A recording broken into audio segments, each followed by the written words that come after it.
यदुवंश का विनाश किसने किया?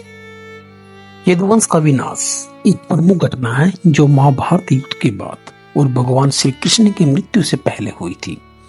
इस घटना का विवरण महाभारत, भागवत पुराण और अन्य हिंदू पुराणों में मिलता है। यदुवंश का विनाश न केवल एक ऐतिहासिक घटना है बल्कि एक प्रतीकात्मक कहानी भी है जो अहंकार, अभिमान और कुदरत के नियमों के महत्व को दर्शाती है। यदुवंश का विनाश क्यों हुआ? यदुवंश के विनाश के पीछे कई कारण बताए गए हैं जिनमें से प्रमुख हैं नंबर 1, अभिमान और अहंकार। यदुवंशी शक्तिशाली और समृद्ध हो गए थे और उनमें अभिमान बढ़ गया था। उनकी शक्ति और विजय ने उन्हें अहंकारी बना दिया जिससे वे धर्म और मर्यादाओं का पालन नहीं कर रहे थे। नंबर 2, गांधारी का श्राप।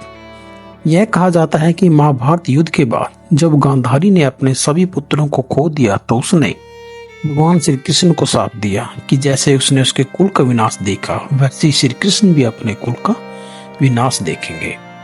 नंबर 3, कर्मों का फल।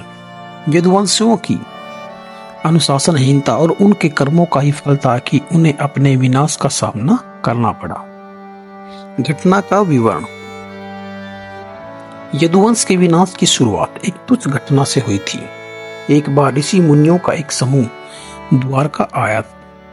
यदुवंश के युवाओं ने उनके साथ एक मजाक किया जिसमें जरा मूसल का बीज महत्वपूर्ण था। उन्होंने सांब नामक यदुवंशी को गर्भवती महिला के वेश में मुनियों के पास भेजा और पूछा कि वह पुत्र को जन्म देगी या कन्या को। ऋषियों ने यह समझकर कि उनका अपमान हुआ है उन्हें श्राप दिया कि यह मूसल उनके कुल के विनाश का कारण बनेगा। यदुवंशियों ने इस मूसल को पीसकर समुद्र में फेंक दिया, लेकिन इसके तिनके समुद्र में बहकर तट पर आ गई और घास बन गए।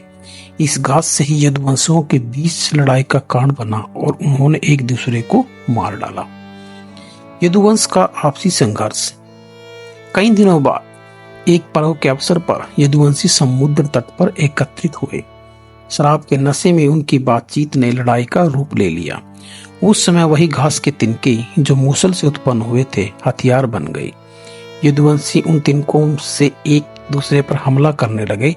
यह लड़ाई इतनी भयंकर थी कि सभी यदुवंशी आपस में लड़ते हुए मारे गए। बलराम और कृष्ण का प्रस्थान। यदुवंश के विनाश के बाद बलराम ने समुद्र तट पर ध्यान मगन होकर अपने प्राण त्याग दिए।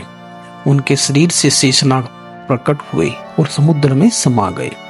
इसके बाद भगवान श्री कृष्ण ने भी अपनी लीला समाप्त की। एक शिकारी जरा ने गलती से कृष्ण के पैर पर तीर मार दिया जिससे उनकी मृत्यु हो गई। यह भगवान विष्णु के अवतार के रूप में कृष्ण का पृथ्वी से प्रस्थान था। निष्कर्ष। यदुवंश का विनाश यह दिखाता है कि चाहे कोई कितना भी शक्तिशाली क्यों न हो, अधर्म, अहंकार और अनुशासनहीनता का परिणाम विनाशकारी ही होता है। यह कहानी मानव जाति को यह शिक्षा देती है कि शक्ति और समृद्धि का अहंकार अंततः पतन का कारण बनता है।